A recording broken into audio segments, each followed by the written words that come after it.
جی دیکھو جی، لاکھوں کی تعداد کے اندر جانوروں کو ذبح کر دیا جاتا ہے، یہ ظلم ہے۔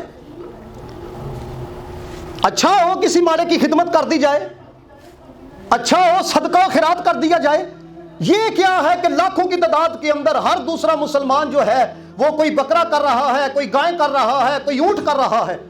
یاد رکھیے گا کہ یہ جو ہم عمل کر رہے ہیں، کیا یہ اپنی ذات کی وجہ سے کر رہے ہیں؟ یہ سوچیں، یہ ہمارے کئی مسلمان بھی اس پراپوگنڈے کا شکار ہو جاتے ہیں اور پھر کہتے ہیں دیکھیں جی ماڈرن دور ہے، فلاں نے یہ بات کر دی ہے۔ خدا کے بندو، کبھی آپ اس بات کو اعلیٰ حضرت فاضل بریلوی رحمۃ اللہ تعالی اس بات کو لکھا، آپ فرماتے ہیں اگر کوئی بندہ قربانی کے بارے میں یہ کہے کہ یہ ظلم ہے، فرمایا وہ بندہ دار اسلام سے خارج ہو جائے گا، وہ بندہ کافر ہو جائے گا اگر کوئی یہ کہے کہ یہ قربانی جو کر رہے ہو یہ ظلم ہے، یہ جانور پر ظلم کیا جا رہا ہے۔ او بھائی آپ خود سوچو، یہ قربانی ہم اپنی وجہ سے نہیں کر رہے، یہ قربانی ہم اللہ کی رضا کی وجہ سے کر رہے ہیں، اللہ کے حکم پر عمل کی وجہ سے کر رہے ہیں۔ تو جب اس نے کہا فصلی لربک وانحر، تو مجھے بتائیں تو زیادہ رحیم ہے یا وہ زیادہ رحیم ہے؟ اس نے حکم دیا نا فصلی لربک وانحر، اے میرے محبوب آپ قربانی کریں، یہ قرآن کی نص سے اس کا وجوب ثابت ہوتا ہے نا۔ اور دوسری بات بھی یاد رکھیں، یہ ظلم نہیں ہوتا، اس بات کو بڑی توجہ سے سنیے گا، آپ کو بڑا لطف آئے گا۔ کاظمی شاہ صاحب رحمۃ اللہ تعالی علیہ نے اپنے مقالات کے اندر لکھا، آپ کہتے ہیں یہ جو ہم ذبح کر رہے ہوتے ہیں نا، یہ ہم جانور پر احسان کر رہے ہوتے ہیں۔ اب آپ کہیں گے جی جانور پر احسان کیسے ہو گیا؟ اس کو ذبح کیا جاتا ہے، گوشت ہم کھا جاتے ہیں، ذبح کیا جاتا ہے خون بہہ جاتا ہے، ذبح کیا جاتا ہے کھال اپنی مرضی کی تنظیم کو دے دی جاتی ہے، کبھی آپ یہ احسان کیسا ہوا؟ تو کاظمی شاہ صاحب نے اتنی سونی بات لکھی، کہتے ہیں دنیا کے اندر بہت سارے جانور ہیں جن کو ذبح کر کے کھا لیا جاتا ہے، بہت سارے ایسے جانور ہیں جو مر جاتے ہیں، جو مٹی کے اندر مل جایا کرتے ہیں، لیکن کہتے ہیں تم ذرا اس بات کی طرف بھی تو غور کرو، جس جانور کو خرید کر لاتے ہو اور پھر اس کی بارگاہ میں قربان کرنے لگتے ہو، کہتے ہیں یہ تو وہ جانور ہے جو تمہارے ساتھ جنت کے اندر جائے گا۔ تو تم دیکھو تو صحیح تمہارا جانور کے اوپر احسان کیا ہے کہ جس جانور نے مٹ جانا تھا تم نے رب کی بارگاہ میں قربان کیا ہے، تم بھی جنت کے اندر جا رہے ہو، وہ جانور بھی جنت کے اندر جا رہا۔ یہ تو ہم احسان کر رہے ہیں، لیکن اگر آپ یہ سوچیں ایسے، یاد رکھیے گا عقل والوں کے نصیبوں میں کہاں ذوق جنوں۔ یہ جو عقل والے ہوتے ہیں نا، دیکھو جی حضرت ابراہیم خلیل اللہ بھی یہ سوچ سکتے تھے نا، اتر قربان کرنے کے لیے کہہ دیا ہے۔ آج کل کا ہوتا دیکھو جی یہ ظلم نہیں تو اور کیا ہے، لیکن یاد رکھیے گا عقل والوں کے نصیبوں میں کہاں ذوق جنوں، عشق والے ہیں جو سب کچھ لٹا دیتے ہیں۔